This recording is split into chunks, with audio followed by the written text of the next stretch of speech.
நன்றி அப்படிங்கிற உணர்வு நம்மக்கிட்டக்க இருந்தால் உலகமே நமக்கு ரொம்ப மகிழ்ச்சியாக தெரியும். ஒரு மிகப்பெரிய பணக்காரர், அவர்கிட்டக்க இல்லாத சொத்தே கிடையாது. ஆனால் அவருக்கு மனசில் என்ன பண்ணினாலும் ஒரு சந்தோஷம் இல்லை. நிலமாக வாங்கி போடுறாரு, வீடாக கட்டுறாரு, என்னெல்லாமோ பண்ணுறாரு, ஆனால் நான் சந்தோஷமாகவே இல்லையே அப்படின்னு சொல்லிட்டு ஒரு துறவிக்கிட்ட போய் கேட்குறாரு. ஐயா, எங்கிட்ட எக்கச்சக்கமான பணம் இருக்குது, எல்லாம் இருக்குது, ஆனால் சந்தோஷம் இல்லை. அவரை ஆப்பிரிக்காவில் ஒரு மலை பிரதேசத்தில் இருக்கிற ஒரு கிராமத்துக்கு கூட்டிகிட்டு போகிறார் அந்த துறவி. அங்கே இவர் என்ன சொல்கிறாரு, அங்கே ஊனமுற்ற பிள்ளைகளுக்கு இவரை இந்த செயற்கை கால்களை வாங்கி கொடுக்க சொல்கிறாரு. இவரும் அதே மாதிரி மிகப்பெரிய கம்பெனியில் ஆர்டர் பண்ணி அங்கே இருக்கிற ஒரு 50 குழந்தைகள், ஒரே கிராமத்தில் ஏதோ ஒரு இதனால எல்லா குழந்தைகளுக்குமே அஃபெக்ட் ஆகிடுது.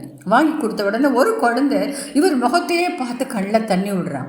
அப்போது இவர் கேட்குறாரு, என்னப்பா அப்படின்னா, கடவுள் எப்படி இருப்பார்னு எனக்கு இத்தனை நாள் தெரியாது, இப்போ தான் நான் தெரிஞ்சேன். உடனே இவர் கண்ணிலேருந்து தண்ணி. அந்த சந்தோஷம், நன்றி, அந்த நன்றி உணர்ச்சி அடுத்தவர் காட்டும்போது அதுதான் உலகத்தில் மகிழ்ச்சியான விஷயம் அப்படின்னு புரிஞ்சுட்டார்.